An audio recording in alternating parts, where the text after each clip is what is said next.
शास्त्रज्ञं शास्त्रगम्यं च धर्मगम्यं च धार्मिकं निस्संगं सकलाधारं भक्तं स्वात्मरतं तथा वाग्मिनौ शान्तमूर्तिं च भक्तदुःखप्रणाशनं योगिनं माधवानन्दं सोऽहं रूपं नमाम्यहम्।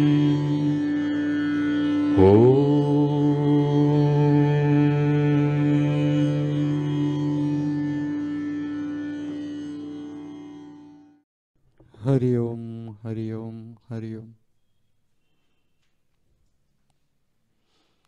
अभयम सत्व संशुद्धि,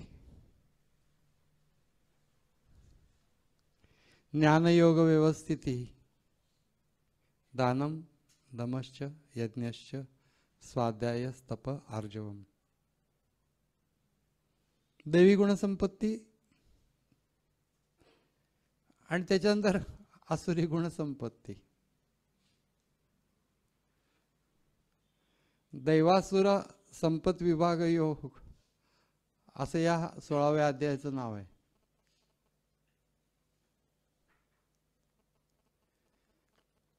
त्याच्याकडे आपण पर्सनॅलिटी डेव्हलपमेंट या दृष्टीने पाहायला पाहिजे। दैवी गुणसंपत्ती विकसित करणे स्वतःमध्ये आणि आसुरी गुणसंपत्ती असते ती हुडकून काढणे।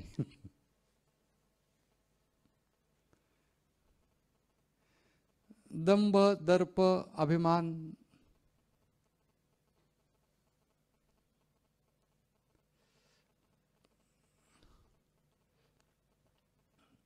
या सगळ्या गोष्टी जर का असतील तर त्या अंतःकरणामधनं कमी करणे, वागणुकीमधनं कमी करणे,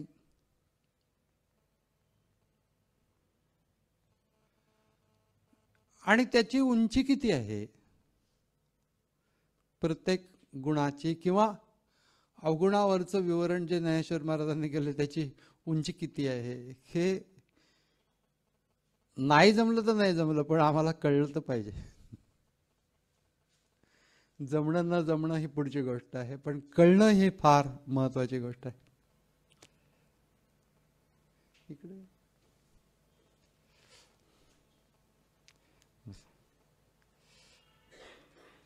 कळणं ही फार महत्वाची गोष्ट आहे। कळलंच नाही असं व्हायला नको।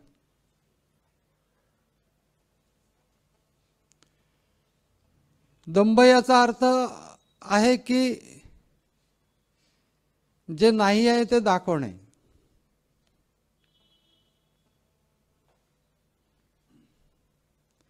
नाही आहे ते दाखवणे, आपल्याजवळ जे नाही आहे ते आहे असं दाखवणे, मोठेपणा।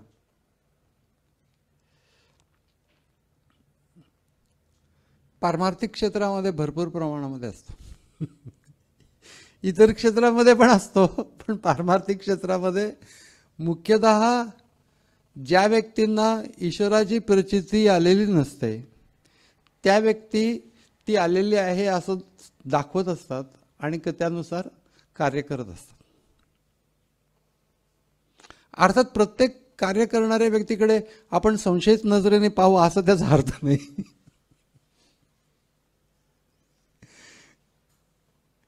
पण दंभ याची उंची इतकी ज्ञानेश्वर महाराजांनी विलक्षण केलेली आहे की आपल्याला असं लक्षात येत नाही ज्ञानी पुरुषांच्या बाबतीमध्ये काय असेल त्याच्याबद्दल ते सांगितलं। दंभ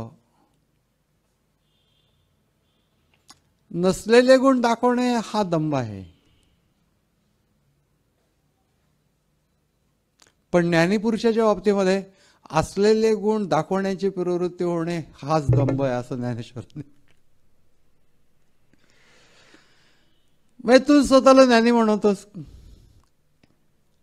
आणि तुला काहीतरी दाखवायची प्रवृत्ती होते. इथंच तू ज्ञानी नाही आहेस आणि ज्ञानी आहे असा आविर्भाव करतोय, हा दंभ आहे. एकदम सूक्ष्म झालं. ज्या ज्ञानेश्वरीमध्ये आम्ही उतरतो आणि त्याच्यानंतर त्याचं समजून घ्यायचा प्रयत्न करतो, तेव्हा असं लक्षात येतं की खूपच सूक्ष्मतेने सांगितलेलं आहे. नाही आहे ते दाखवणं हा तर दंभ आहेच आहे, पण आहे हे दाखवण्याची प्रवृत्ती हा सुद्धा दंभ आहे. आणि ज्ञानी बनवणं स्वतःला. तसं अभयम, सत्वसंशुद्धी, ज्ञानयोग व्यवस्थिती, ध्यानम, प्रत्येक गुणावरती महाराजांचं जे भाष्य आहे ते अप्रतिम आहे.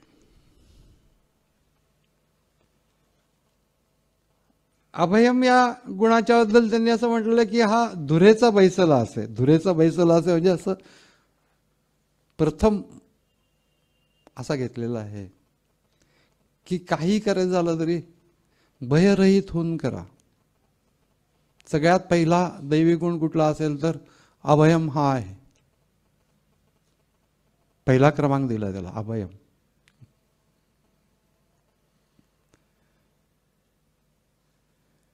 महापुरुषांच्या जीवनामध्ये ही गोष्ट अगदी सहजासहजी दिसून येते. लहानपणापासून विवेकानंदांनी त्यांच्या बहिणी भीती घालायच्या की ते उलट झाडाला उलटे पाय लावून झोके घ्यायचे वगैरे असे काहीतरी उद्योग करायचे. एकदम लहान होते त्यावेळेला. बागुलबुवा येईल, मग सगळी पोरं घाबरायची, पण बागुलबुवा येईल असं म्हटल्यानंतर इतके लहान होते. हे म्हणायचे बागुलबुवा काय करेल, तर तो तुला मारेल असं त्याच्या बहिणीने सांगितलं. मी पण त्याला मारेन. उपजत अवयव आहे त्यांच्याकडे. पुढे तर काय विचारायलाच नको. संबंध जीवन निरनिराळ्या युजलेस लोकांशी झगडण्यामध्ये गेलं त्यांचं. तिकडं सर्वोच्च पदाचे ते मानकरी ठरले.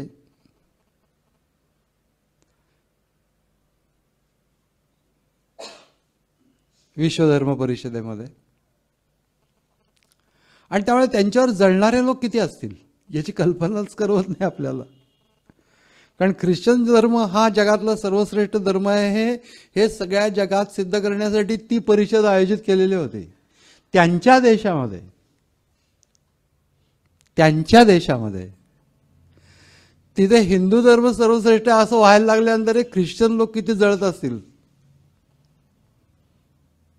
आणि तो कुठला काय ख्रिश्चन लोकांना कळेनाच झालं. हिंदू धर्म कुठला काय ज्यांच्यावरती आम्ही राज्य करतोय आज 100 वर्षाहून अधिक काळ. आणि ते गुलाम लोक आपल्यापेक्षा श्रेष्ठ आहेत हे त्यांना सहनच होत. त्या वाटेल ती टीका अतिशय घाणेरडी त्या काळामध्ये विवेकानंदांच्यावरती झाली. सगळ्यात पहिली गोष्ट म्हणजे त्यांनी कशालाही उत्तर दिलं नाही.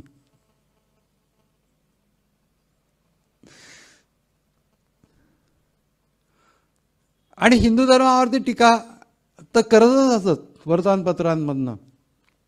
कारण की त्यावेळेला प्रसारण माध्यम तेवढं एकच होतं प्रभावी मुख्यतः. तर एका मोठ्या सभेमध्ये विवेकानंदांनी सगळ्यांना विचारलं, हिंदू धर्माशी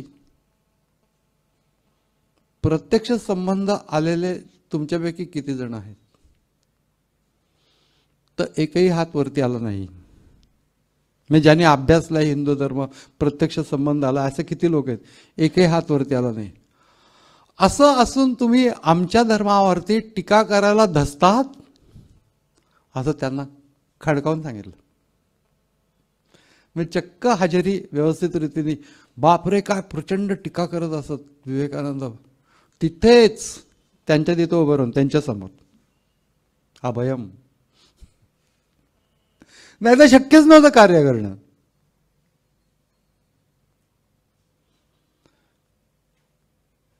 म्हणून अभयम हा पहिला दैवी गुण आहे. प्रत्येकाच्या जीवनामध्ये त्यांनी भयरहित होऊन राहावं. ज्ञानेश्वर महाराजांनी 2 प्रकार सांगितलेले आहेत की महापुरामध्ये उडी न घालता राहिलं म्हणजे बुडण्याची भीती नाही. म्हणजे चुकीच्या गोष्टी आणि मोहाचे महापूर तर आहेतच सगळीकडे. तुम्ही उडी घालू नका. तुम्ही जर का सरळ धर्मनिष्ठ प्रॉपर जीवन जगत असाल तर तुम्हाला भिण्याचं कारण नाही. पहिल्यांदा सांगितलं.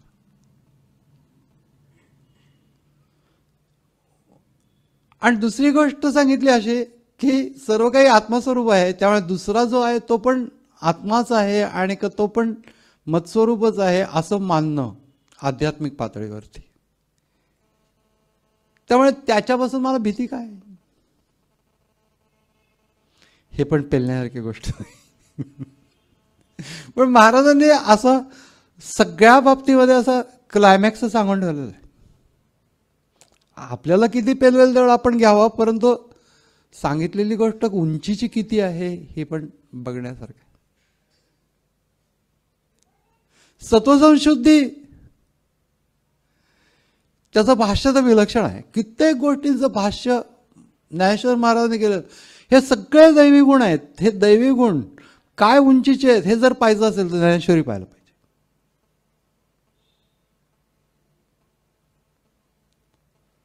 सत्वसंशुद्धी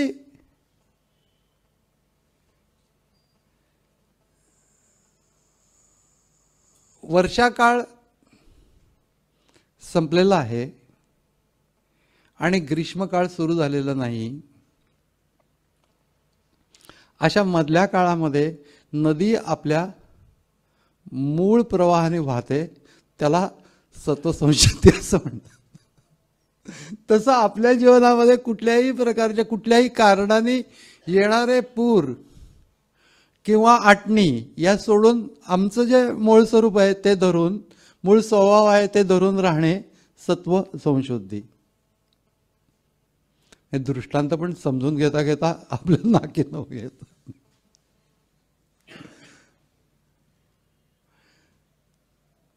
किंवा दुसरा एक दृष्टांत दिला आहे आणि तो दृष्टांत गावा गेली या वल्लभ, वल्लभ म्हणजे पती, गावाला गेलाय. गावा गेली या वल्लभ पतिव्रतेचा विरह क्षोभ. तिचं खूप पतीवर प्रेम आहे आणि तो गावाला गेल्यानंतर तिला काही सुचेनसं होतं. हे आता इमॅजिनच करायला लागेल. अशा प्रकारे पतिव्रता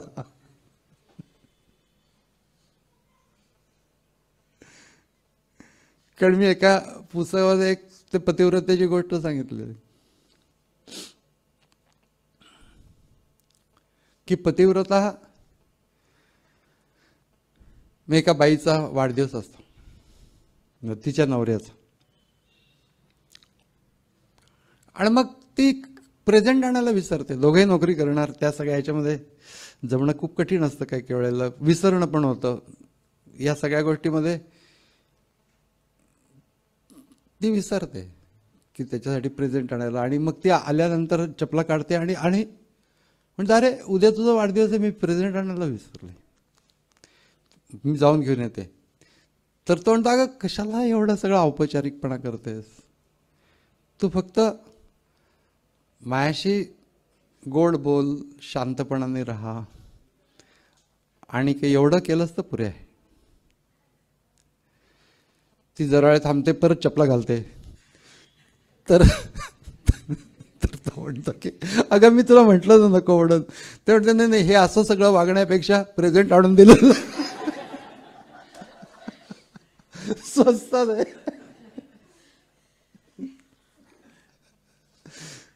पतिव्रतेचा विरह क्षोभ म्हणजे आपण इमॅजिनच करायला लागेल की तिला सुचतच नाही आहे काहीही. काही कुठल्याही गोष्टीची हानी झाली तरी देखील तिला विशेष वाटत नाही त्याचा. लाभ झाला तरी देखील तिला काही विशेष वाटत नाही, हानी क्षोभू. तशा प्रकाराने ती मानतच नाही ते, कारण की तिचं सगळं मन त्याच्यामध्ये गुंतलेलं आहे. अशा प्रकाराने तेवी पुढे असं म्हटलंय, सत्स्वरूप रुचलेपणे. हा शब्द सुद्धा बाबा महाराज, बाबा बेलसरे होऊन गेले, त्यांना ही ओवी भयंकर आवडायची. मला म्हणले, अरे बघ ना याच्यामध्ये रुचलेपणे हा शब्द कसा वापरलाय. खूप आवडायचं त्यांना. काही काही माझ्याजवळ बोलत असत, म्हणजे बाबांची माझी भेट व्हायची त्यावेळेला असा मोकळेपणाने बोलायचो आम्ही, ते पण मोकळेपणाने बोलायचे. ते म्हणले, बघ ना पतिव्रतेचा विरह शोभ. हे सगळं झालं, पण सत्स्वरूप म्हणले रुचलं. कुणाला रुचलं? बुद्धीला रुचलं. सत्स्वरूप रुचलेपणे, बुद्धीचे जे आनंद होणे, ते मी सत्वशुद्धी म्हणे केशिहंत. बुद्धीला सत्स्वरूप रुचलं आणि किती त्याच्याशी संबंधित होऊन राहिली, अनन्य होऊन राहिली, अशा प्रकारची तिची ठेवण होणं ही सत्व संशुद्धी. आणि मूळ गीतेने सुद्धा सत्वशुद्धी असा शब्द वापरला नाही, संशुद्धी म्हणजे चांगलीच. सत्व संशुद्धी. ज्ञानयोग व्यवस्थिती दानम दमश्च. दानमवरती महाराजांनी लिहिलं ते अक्षरशः अवर्णनीय आहे. दानम दमश्च यज्ञश्च स्वाध्याय स्तप आर्जवम. किती गुण आणि त्याच्यावरती विवरण पण इतका अप्रतिम आहे.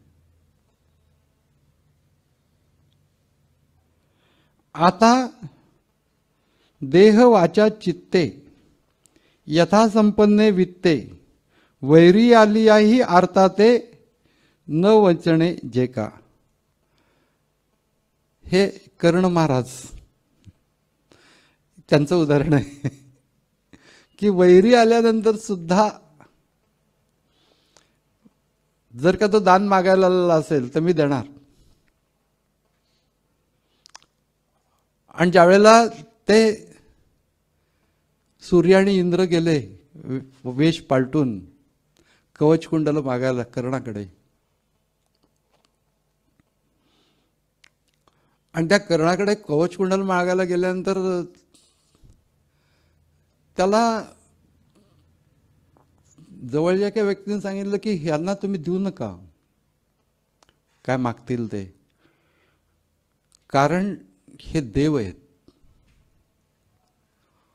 आणि त्यांना जर का दिलं तर ते तुमचा घात करतील.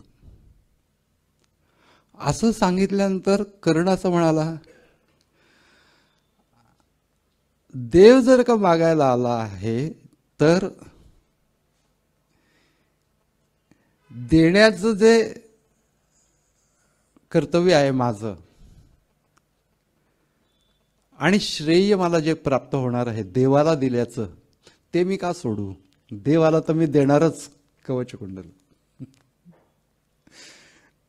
म्हणून वैरी आली यात देखील अर्थात न वंचणे जे का. नाही म्हणत नाही. आपल्याकडे ना या सगळ्या गोष्टींच्यासाठी फार सुंदर उदाहरणं आहेत. म्हणजे प्रत्यक्षतः कथांच्या मधनं म्हणा किंवा महापुरुषांच्या जीवन प्रसंगांच्या मधनं म्हणा, अशा अप्रतिम उदाहरणं आहेत.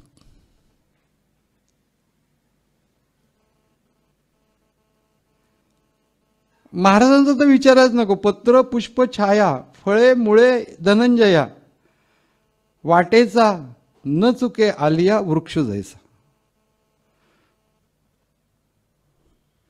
वृक्ष जसं चुकत नाही की पत्र पुष्प छाया जे काय पाहिजे ते तो देऊन टाकतो, तशा प्रकाराने तैसे मनोनी धनवरी, मनापासून धनापर्यंत.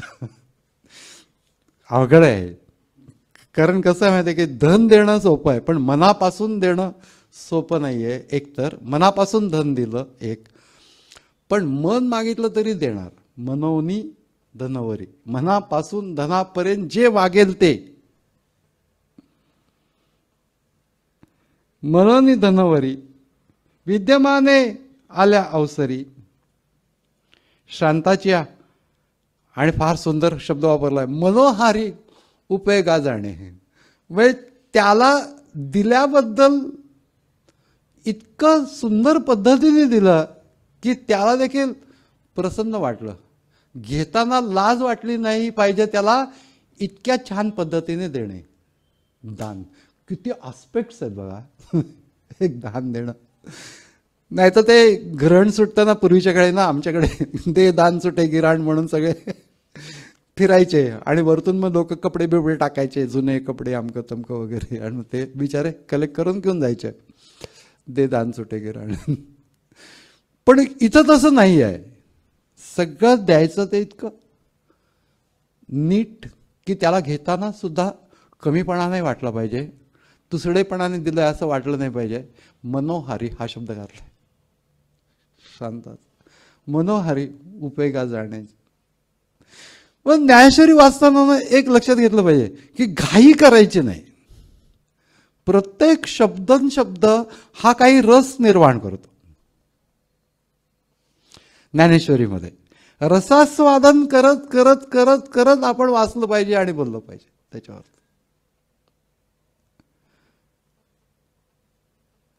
अध्यात्मरस आहे. ज्ञानेश्वर महाराज म्हणतात शांत रस आहे. सगळ्या रसांचा राजा शांत रस. एका ठिकाणी असं म्हटलंय, आता शांत रसाचे भरते ओसंडित आहे पात्राते, जे बोलणे बोला परवते बोलविले.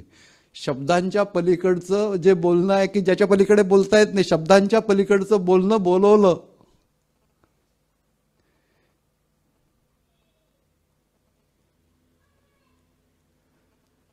ठाव न पवता जयाचा मनेसी मुरडली वाचा. ज्याचा ठाव ठिकाणा प्राप्त होत नाही म्हणून मनासहित वाचा उलटी फिरली. यतो वाचो निवर्तनते अप्राप्य मनसासह. वाचा तिथपर्यंत पोचू शकत नाही म्हणून मनासहित वाचा परत फिरते. ठाव न पवता जयाचा मनेसी मुरडली वाचा. तो देव होय शब्दाचा चमत्कार. ज्ञानेश्वर देव शब्दामध्ये येतो, चमत्कारच आहे. एवढं सगळं भाग्य वाचेला कसं प्राप्त झालं, एवढे हे सौभाग्य, एवढं सगळं सौभाग्य वाचेला प्राप्त कसं झालं. वळघे वाचेची या अंग, म्हणजे वाचेच्याकडे वळलं कसं, प्राप्त कसं झालं. जे गुरुपाद पद्म पराग, गुरुपाद पद्माचा परागकण लाहे जे का प्राप्त झाला. म्हणून वाचेला हे भाग्य प्राप्त झालं की जे बोलामध्ये येत नाही, शब्दामध्ये येत नाही, ते शब्दामध्ये आलं. तत्व, परमतत्व. हे सगळं ज्ञानेश्वरी आहे. म्हणून ज्ञानेश्वरी ज्या वेळेला आम्ही वाचू किंवा ज्ञानेश्वरी ज्या वेळेला आम्ही सांगू त्यावेळेला ही गोष्ट बघितली पाहिजे की त्यातला रस प्रगट झाला पाहिजे. अध्यात्माचा आम्हाला अंग असेल, आम्हाला प्रत्यक्ष अनुभव असेल तर आम्ही आमचा अनुभव बोलून दाखवू शकतो, त्याच्यात काही शंका नाही. पण तो त्रयस्थपणे बोलणे, माझा हा अनुभव आहे असं म्हणणे नाही. किंवा बोलताना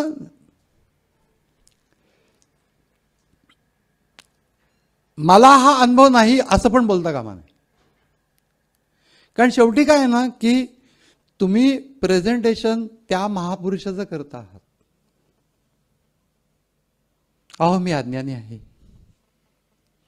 तू सांगू नकोस, तू तोंड उघडलं की कळतं. त्यासाठी तुला सांगायची गरज नाही, ते प्रेझेंटेशन करण्याची गरज नाहीये.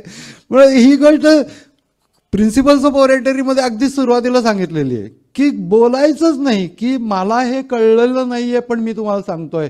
मग तू सांगतो कशाला. आपल्याला जर अनुभव नाहीये आणि अनुभवाच्या पलीकडची गोष्ट आपल्याला सांगायची आहे तर मी ते त्या महापुरुषाचं प्रेझेंटेशन करतोय, त्याचं सांगतोय, ऑन हिज बिहाफ मी सांगतोय. माझं सांगत नाही, अशी भूमिका असली पाहिजे. स्वामींनाच मी एकदा विचारलं होतं की अशा प्रकारचं असेल तर असं बोलायचं कसं, का प्रवचन कशासाठी करायचं. तर त्याच्यावर त्यांनी सांगितलं की आपला अभ्यास व्हावा म्हणून प्रवचन करायचं. बस, परफेक्ट. की आपला अभ्यास व्हावा म्हणून प्रवचन करायचं. स्वाध्याय प्रवचन हे सगळं आपल्या अभ्यासासाठी म्हणून, जगाचा उद्धार करण्यासाठी नव्हे. म्हणजे जाता जाता आपण प्रिन्सिपल्स ऑफ ओरेटरी पण बघतो आहोत. म्हणजे थोडंसं कसं बोलायचं, काय बोलायचं, हे सगळं मी विस्तृतपणे सांगतो याचं कारण की एक स्वाध्याय कॅन्सल झालेला आहे. गायत्रीच्या पायाला, तिच्या पायावरून रिक्षा गेली, तिचा स्वाध्याय होता. होईल बरं, पण थोडंसं विस्तृतपणे सांगण्याचं कारण हे आहे की हा सगळा जो भाग आहे हा रसास्वादनाचा भाग आहे. गावा गेली वल्लभू वगैरे हे शांतपणाने मांडलं पाहिजे. आणि ते सगळं मांडत असताना अभयम, मूळ धागा आहे तो सुटता कामा नये. नाही तर मूळ धागा सुटला, अरे कुठनं आलो आपण, हे बोलणाऱ्यालाच प्रश्न पडला, अशी स्थिती प्राप्त होता कामा नये. अभयम सत्व संशुद्धी, ज्ञानयोग व्यवस्थिती, ज्ञान आणि योग या दोन्ही गोष्टीमध्ये चांगली अवस्था असणे, अंतरंगामध्ये अंडरस्टँडिंग, किमान प्रत्यक्ष स्थिती ही असली तर उत्तमच आहे. पण समजा स्थिती जर नसेल तर योग्य अशा प्रकारची भूमिका विकसित झालेली असली पाहिजे, व्यवस्थित. दानम, दमश्च, यज्ञश्च, स्वाध्यायस्तप आर्जवम. स्वाध्यायाच्या बाबतीमध्ये महाराजांनी म्हटलं ते आपण बघितलं की स्वाध्याय, तप. तप या शब्दाची व्याख्या करता तर ज्ञानेश्वर महाराजांनी कमाल केली. स्वरूपाचा प्रसार म्हणजे विकास. स्वरूपाच्या प्रसारा प्राणेंद्रिय शरीरा, प्राण, इंद्रिय आणि शरीर आटणी करणे वीरा, या नाव तप. प्राणाची आटणी करणे, श्वास कमी कमी होत जातो. तुम्ही ध्यान करायला सुरुवात करा, थोड्या वेळामध्ये असा अनुभव यायला लागतो की श्वास कमी कमी व्हायला. आवश्यक तेवढा श्वास शरीर घेतच. अगं कमी कमी होऊन बंद पडलं तर असं होत नाही. म्हणून देवाने काय केलेलं आहे माहिती आहे की जे व्हायटल ऑर्गन्स आहेत ते व्हायटल ऑर्गन्स त्याच्यातलं कुठलाही माणसाच्या नियंत्रणाखाली ठेवलंच नाही. तो वाटोळ करून टाकू शकतो त्याचं. मी हृदय बंद पडून ठेवतो, तुझ्या हातातच नाही येते. व्हायटल ऑर्गन्स त्यांनी ते ठेवलेलेच नाही. काही जे आहेत ऑर्गन्स त्याच्यामध्ये पार्टली व्हॉलेंटरी आणि पार्टली नॉन व्हॉलेंटरी असे आहेत. तशी श्वसन क्रिया ही आहे, पार्टली व्हॉलेंटरी आहे. त्यामुळे आणि नॉन व्हॉलेंटरी पण. पण एक गोष्ट आहे की शरीर एकदम बंद पडून देत नाही. ती जेवढं पाहिजे तेवढा श्वास घेतलाच जातो. म्हणून लोक आत्महत्या करतात. श्वास बंद करून का नाही करत? करताच येत नाही. Very difficult.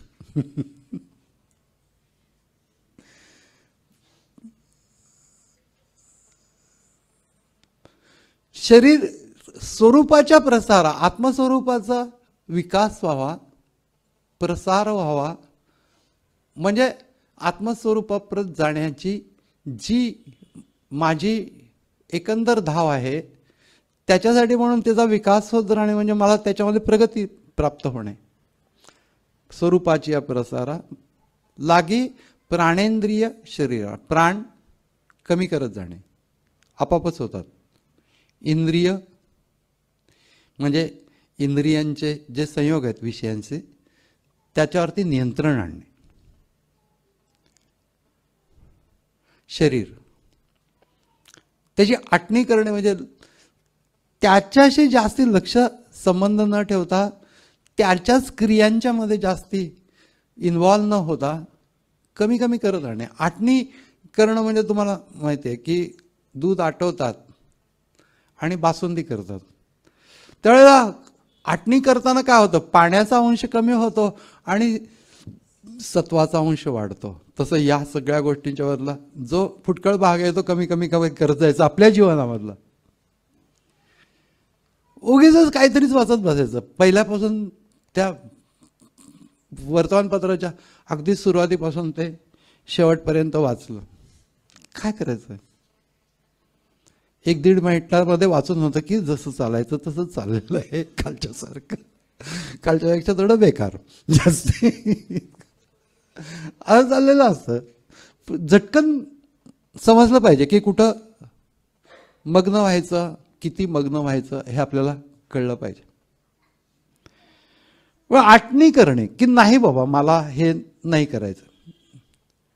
संबंध दिवसभर मॅच पाहिजे, हायलाईट्स पाहणं पुरे, म्हणजे हल्ली तसंच करतात लोक. परंतु सांगायचं आहे की आटणी करणे, कमी इन्व्हॉल्वमेंट, याचा अर्थ आटणी. किती इन्व्हॉल्वमेंट प्रत्येक गोष्टीमध्ये, वेळच कुठे मग राहतच नाही वेळ. आटणी करणे वीरा या नावात तप. तपाचं पुढे फार सुंदर वर्णन केलं गेलेलं आहे. शारीरिक तप, मानसिक तप, वाचिक तप, शारीरिक, वाचिक आणि मानसिक तप, सुंदर वर्णन केलं. परंतु इथे जे सांगितलंय की स्वरूपाच्या प्रसारा, प्राणेंद्रिय शरीरा, आटणी करणे वीरा या नावं तप. हे सगळं करताना थोडंसं त्रास होतो, होऊ देत. ताप जोपर्यंत होत नाही तोपर्यंत तप होत नाही. थोडा ताप झाला पाहिजे स्वतःला, उपयोगाचं आहे. असं प्रत्येक ठिकाणी महाराजांचं जे विवरण आहे ते इतकं अप्रतिम आहे. अहिंसा, सत्य, अक्रोध, त्याग, शांती, अपैशुनम, दया, भूतेष्वलोलुप्त्वम, मार्दवम, ह्रीर चापलम. सगळे गुण जर का एक एक घेतले आणि काही शांतपणाने त्यातली ज्ञानेश्वरी जर का बघितली तर त्याला व्यक्तिमत्वाचा विकास हे मूल्य आहे. भलेही माझ्या त्या अंगवळणी नाही पडणार आहे, परंतु तो विचार माझ्या आतमध्ये जाईल. शेवटी संस्कार कशाचे असतात, विचार आतमध्ये जाण्याचा संस्कार असतो. अहिंसा याचा अर्थ कितीतरी लोकांनी, म्हणजे ज्ञानेश्वर महाराजांनी सुद्धा अहिंसेवरती भरपूर लिहिलेलं आहे. तो अहिंसा ज्याच्या अंगात मुरलेली आहे तो चालतो कसा, बोलतो कसा, हे सगळं खूप सुंदर वर्णन केलेलं आहे. विस्तृत विवरण महाराजांनी केलं आहे त्याच्यावरती अहिंसेचं दुसऱ्या ठिकाणी. पण इथे जगाच्या सुखोद्देश आहे, जगाला सुख व्हावं या उद्देशाने, जगाच्या सुखोद्देश आहे. शरीर, वाचा, मानस आहे. शरीर, वाचा आणि मन यांनी रहाटणे हे अहिंसे रूप जाण. म्हणजे दुसऱ्याला दुःख देण्याची भूमिका नको, ही अहिंसा. तर दुःख देण्याच्या भूमिकेच्या पलीकडे काय आहे, दुसऱ्याला सुख देण्याच्या भूमिकेत राहा, म्हणजे दुःख देण्याची भूमिकाच राहत नाही. जगाच्या सुखोद्देश आहे, जगाला सुख व्हावं या उद्देशाने अहिंसा आपोआपच आली त्याच्यामध्ये. दुःख देणं हा उद्देशच नाहीये, सुख देणं हा उद्देश आहे. जगाच्या सुखोद्देश आहे. शरीराने वागणे, वाचेनी इतरांना सुख व्हावं, जगाच्या सुखोद्देश आहे. मानस आहे, मनाने हे उत्तरोत्तर सूक्ष्म सांगितलेलं आहे. देऊ का एक थप्पड असं बोलायचं नाही. हे लहान मुलाला बोलतात, म्हणजे जर का उद्देश चांगला असेल तर तसं आईने करायला हरकत नाही, म्हणजे प्रेम असेल तर तसं अधिकार असतो ती गोष्ट. पण आपण दादागिरी स्वरूपामध्ये वागू नये, हा एक भाग आहे. जगाच्या सुखोद्देश, शरीर, शरीराने, मग आपलं शरीर अशा रीतीने ठेवावं, शरीराच्या क्रिया अशा ठेवाव्यात. अध्यात्मशास्त्र सांगतं की दुसऱ्याचं लक्ष आपल्याकडे वेधलं जाणार नाही इतक्या सहजतेने वावरावं. त्या गुरूंच्या बद्दल गोवणी महाराजांच्या पत्रांचा एक संग्रह आहे, सप्रेम नमस्कार विशेष म्हणून. फार सुंदर एक पत्र आहे आणि त्याच्यामध्ये महाराजांनी कुठल्या ग्रंथाच्या आधाराने असेल परंतु एक लिहिलेलं आहे की कुठल्याही प्रकाराने गुरूंच्या सान्निध्यात कसं वागावं ते सांगताना त्यांनी म्हटलं की कुठल्याही प्रकाराने त्यांचं आपल्याकडे लक्ष वेधलं जाईल असं वर्तन करू नये. इतकं सौम्य होऊन राहावं की त्यांना जे प्रकट करायचं प्रकट करू दे, तुझा अडसर निर्माण होता कामा. ते चालत असताना त्यांच्या पुढे जाऊ नये. अशा कितीतरी गोष्टी सांगितल्यात. बापरे, मला ते जमणं शक्य नाहीये असं वाटलं. मी अशक्य कोटीतल्या गोष्टी आहेत असं मला वाटत होतं. म्हणून मी स्वामींना विचारलं की हे इतकं अवघड आहे. स्वामींच्याकडे गेलो होतो आणि त्यांना विचारलं की हे इतकं अवघड आहे की अशा प्रकारचं मग गुरूंच्या तिथे असताना मनामध्ये वेगळे भाव पण असू नये. त्याच्यानंतर गुरु ज्या ठिकाणी आहेत त्या ठिकाणी इतर देवतांची पूजा करू नये. मग त्यांनी सांगितलं तर करावी, परंतु इतर देवतांची पूजा करू नये, काही करू नये. गुरूंच्या जवळ आपण नाही आहोत अशा स्वरूपामध्ये वागलं पाहिजे. इतकं अवघड आहे ना, कारण की प्रत्येकाला असं वाटतं की गुरूंची दृष्टी मायावरती पडली पाहिजे. कुठून तरी त्यांनी मला पाहून रेकग्नाइज, हे पण नॅचरल आहे, अननॅचरल काय नाही. आम्हाला पण असं वाटत होतं, म्हणजे ते काही खोटं नाहीये. पण शास्त्र त्यांनी प्रगट केलंय की ते काय म्हणतायत ते समजून घेणे. तर स्वामींना विचारलं की हे अशक्य आहे असं वाटतं, तर मी तुमच्याजवळ कसं वागावं असं स्वामींना विचारलं.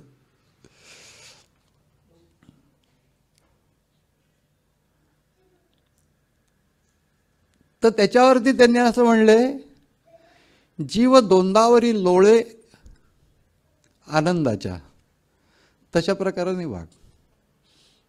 लहान मूल बापाच्या पोटावरती आनंदाने खेळतं तसं तू माझ्याजवळ वाग. अर्थात इतकं धाडस नाही झालं माझं, परंतु त्यांचं सांगणं किती उदार होतं ते मला सांगायचं, प्रगट करायचं की कशा प्रकाराने वागावं. म्हणून हे सगळे जे टेक्स्ट आहेत ते सगळे खूप सौंदर्य शिकवतात, जीवनाला सौंदर्य देतात आपल्या, की अशा अशा रीतीने तुम्ही जीवन जगा. त्यातला हा अहिंसा जगाच्या सुखोद्देश आहे. शरीर वाचा मानस आहे, आणि मानसिक अहिंसा ही फार मोठी आहे. कारण की मानसिक अहिंसा ही कृतहिंसा म्हणजे प्रत्यक्ष फटके मारणे किंवा काय घावा घालणे, कृतहिंसा. दुसरी कारित हिंसा म्हणजे दुसऱ्याला सांगणे की हाण त्याला म्हणून, सुपारी देणे वगैरे, कारित हिंसा. आणि तिसरी एक हिंसा जी आहे ती म्हणजे अनुमोदित हिंसा. म्हणजे दुसऱ्याने तिसऱ्याला बडवलं की मला बरं वाटतं, हे जे माझं बरं वाटणं आहे हे अनुमोदन आहे हिंसेला, अनुमोदित हिंसा. हे आम्ही करतच असतो. म्हणून परमार्थ जेव्हा सूक्ष्मात जातो त्यावेळेला तो आचरण अवघड असतं. अनुमोदित हिंसा करणं नाही, हिंसा करणार नाही मनाने सुद्धा, ही मानसिक हिंसा. दुसऱ्याचं वाईट व्हावं अशा प्रकारचं वाटणं मानसिक हिंसा आहे. प्रत्यक्ष त्याचं हो न हो, पण माझ्या मनामध्ये ते विचार येणं किंवा माझी तशी प्रवृत्ती होणं, ते हिंसेला थारा देण्यासारखं आहे. कृष्णमूर्ती असं म्हणतात की हिंसा करण्याच्या अगोदर आपण कल्टिवेशन ऑफ व्हायलन्स करत असतो. त्याने असं केलं तर मी असं करेन, त्याने असं केलं तर मी असं करेन. अरे पण तू काय करतच नाही, तू गप्प बस की नाही.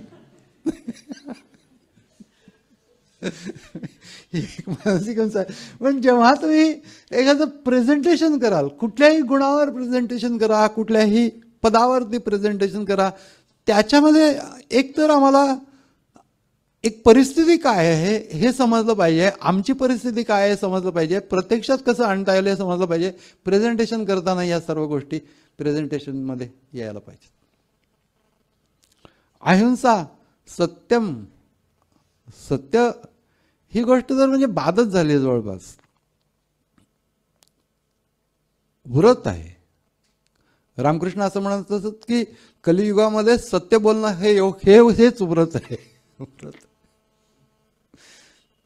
सत्यम अक्रोधः त्यागः शांतिः अपैशुनम दया भूतेष्वलोलुप्त्वम भूतेषु अलोलुप्त्वम. आणि तो भूतेषु हा शब्द इतका छान घातलाय की दया आणि अलोलुप्त्वम याच्यामध्ये आलाय. म्हणजे दया भूतेषु आणि भूतेषु अलोलुप्त्वम या दोन्ही गोष्टी. म्हणजे दया पण करा, म्हणजे प्रेमपूर्वक वागा, प्रेम करा, स्नेह करा, त्याच्यानंतर त्याला मदत करा, पण त्याच्यात अडकू पण नका. असं दोन्ही बरोबर मध्यवर्ती घातलेलं. दया भूतेषु अलोलुप्त्वम. मार्दवम रीर चापलम. री म्हणजे लज्जा, अचापलम म्हणजे चंचलता नको, अचापलम. हे सगळे दैवी गुणांची मालिका आहे. एक एक एक एक एक एक आपण बघू. आस्वाद घेणे हा त्याच्यातला मुख्य उद्देश आहे. भलेही ते गुण आमच्या अंगामध्ये न का येणार, परंतु त्यांची उंची किती हे कळलं पाहिजे.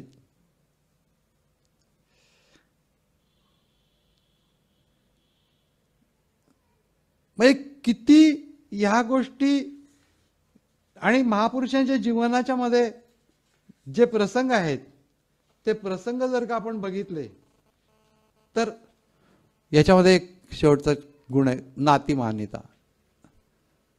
न अतिमानिता. मानिता म्हणजे मानापमान नाही, मान स्वतःचा, मोठेपणा अजिबात नाही. हा दैवी गुण आहे. त्याचं मी नुकतं एक उदाहरण, म्हणजे असं नेहमीच्या ह्याच्यामधलं नाही आहे, परंतु ते उदाहरण मात्र अप्रतिम आहे.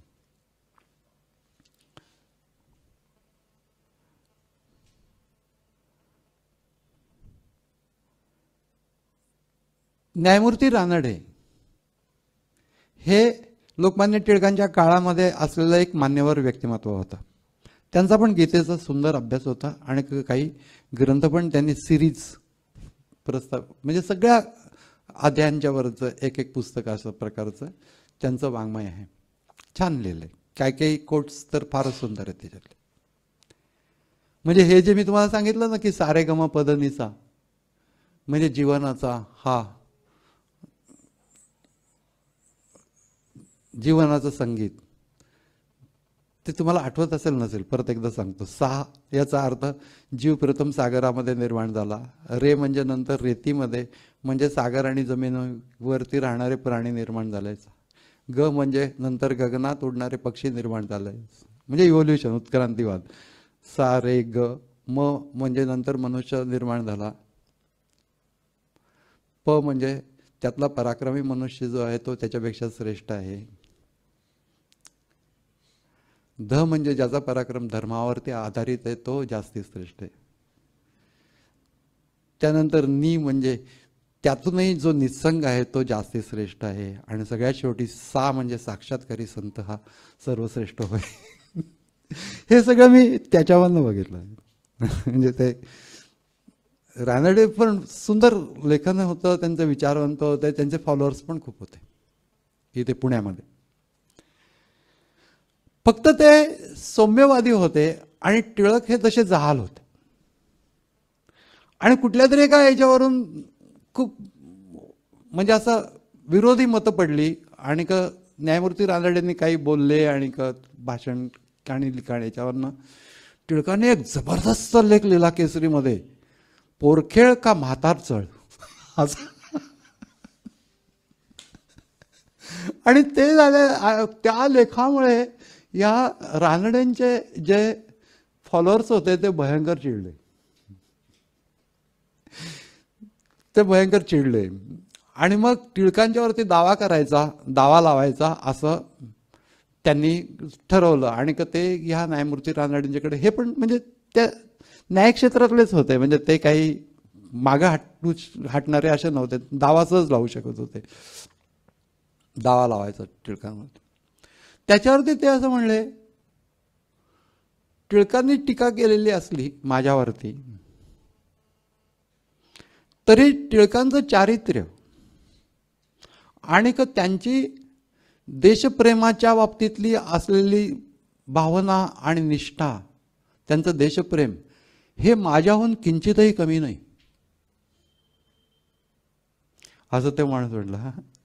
माझ्याहून किंचितही कमी नाही. जर का टिळकांसारखा माणूस आपल्यावर टीका करत असेल तर आपण त्याला टीकेने उत्तर देण्यापेक्षा आत्मपरीक्षण करणं योग्य आहे, असं मला वाटतं. न अतिमानिता नातिमानिता याचं उत्कृष्ट उदाहरण आहे. कारण तो माणूस पण मोठाच होता, पण तो किती मोठा होता. आणि नंतर ज्या वेळेला न्यायमूर्तींनी देह ठेवला त्यावेळेला टिळकांनी त्यांच्यावरती एक अप्रतिम लेख लिहिला होता, म्हणजे त्यांच्या स्मरणार्थ. हे मोठेपणाच्या मध्ये क्लॅशेस होऊ शकतात, पण क्लॅशेस असले तरी ते आजपर्यंत गेलेले नसतात. हे मोठे माणसांची चरित्र का वाचावीत, तर अरे असं पण होऊ शकतं. इतका मोठा माणूस आणि त्याने टीका, त्याच्यावरती अशी जबरदस्त टीका, आणि त्या टीकेला त्याने तोंड देऊ शकण्याची क्षमता आहे, पण तो असं म्हणतो की नाही, टिळकांसारखा माणूस जर का टीका करत असेल तर आपण उलटी टीका न करता आत्मपरीक्षण करणं आवश्यक आहे. सगळ्या अनुयायांना त्यांनी गप्प बसवून, म्हणजे मान किती नसला पाहिजे स्वतःच्या मनामध्ये स्वतःबद्दलचा, याचं उत्कृष्ट उदाहरण मला ते वाटलं. असे कितीतरी प्रसंग असतात. आपण नेहमी एक लक्षात ठेवायचं की आपल्याला जर का वक्तृत्व विकसित करायचं आहे, कुठं बोलायचं आहे, प्रेझेंटेशन करायचं आहे, प्रबोधन करायचं आहे, तर ह्या सगळ्या गोष्टी ज्या आहेत ना, भुंगा जसा मकरंद सेवन करतो त्याप्रमाणे स्वतः सेवन करावं, परंतु मधमाशा जसे साठवण करतात ना तशी साठवण करायला पाहिजे या सर्व गोष्टींची. म्हणजे मग आम्ही जिभेमध्ये जणू काही मध पाझरतो आहे, मधुमत्तमा. असं केवळ प्रत्येक वेळेला आपल्याच पूर्णामधनं होऊ शकणार नाही ते, पण अनेकांनी इतकं कॉन्ट्रीब्युशन केलेलं आहे या सर्व गोष्टीचं. आपल्याला ते माहिती पाहिजे आणि आपण ते जमवून ठेवलं पाहिजे आणि त्या गोष्टी योग्य ठिकाणी त्याचा वापर केला पाहिजे. राष्ट्रपुरुषांच्या जीवनामधले प्रसंग, महापुरुषांच्या जीवनातले प्रसंग, एकंदरीत प्रेझेंटेशन. म्हणजे आज मला थोडेसे स्वाध्याय कॅन्सल झाल्यामुळे थोडंसं जास्ती बोलण्याची थोडीशी वेळ मिळाला, संधी मिळाली असं मी म्हणत नाही, वेळ मिळाला. पण तो जो वेळ आहे तो यासाठी आहे की सगळेजणच प्रेझेंटेशन छान करतायत सध्या, त्याच्यात काही शंका नाही आहे. दीर्घ स्वाध्याय पण चांगले चाललेले आहेत आणि भाग घ्यावा जास्तीत जास्त सगळ्यांनी त्याच्यामध्ये, प्रेझेंटेशनच्या मध्ये गोळा करत राहावा.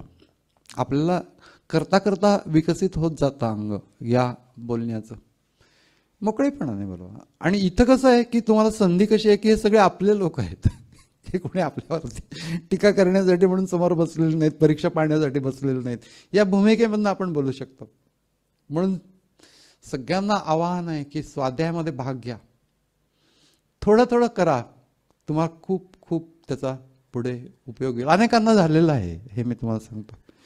कित्येकांना त्यांच्या जीवनामध्ये स्वाध्यायांचा उपयोग झाला. पूर्वापार चालू आहेत स्वाध्याय आपल्याकडे. इथे मी आज माझं बोलणं थांबवतो. थोडंसं एक्सटेंडेड आहे हे मला माहिती आहे, परंतु ते या गोष्टीसाठीच होतं की एक तर स्वाध्याय नाही आहे आणि दुसरा म्हणजे मला पण हे सांगायचं की बोलणं कशा रीतीने करायला पाहिजे, कसं रसास्वादन करायला पाहिजे, आपण स्वतः प्रेझेंटेशन कसं करायला पाहिजे. दरवेळेला बघू, आपण थोडं थोडं बघूया, जरूर करायला पाहिजे.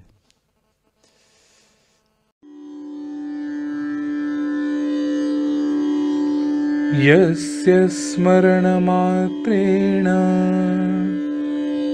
चित्तं भवति निर्मलम् स्वामी समाधवानन्दो